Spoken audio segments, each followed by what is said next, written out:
MBBS માટે ઘણી બધી કન્ટ્રીઓ સારી છે, જેની અંદર તમે જોર્જિયા છે, રશિયા છે, કિર્ગિસ્તાન છે, કઝાકિસ્તાન છે, વિયેતનામ છે, બાર્બાડોસ છે, બેલારુસ છે. તો ઘણી બધી કન્ટ્રીઓની અંદર એમબીબીએસ સારી રીતે થઈ શકે છે.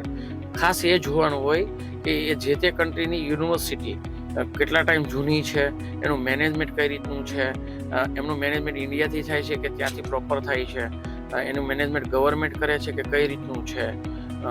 કારણ કે ઘણી બધી વસ્તુ એવી હોય છે કે અહીંથી બોલવામાં કંઈક આવતું હોય છે અને ત્યાં ગયા પછી યુનિવર્સિટીની અંદર કંઈક અલગ હોય છે. તો ત્યારે સ્ટુડન્ટ અને પેરેન્ટ્સ ફસાઈ જતા હોય છે. તો ખાસ વધુ યુનિવર્સિટીની માહિતી માટે તમે અમારો ફોર્ચ્યુન એજ્યુકેશન હબ હીરાબાગ સુરતનો સંપર્ક કરી શકો છો.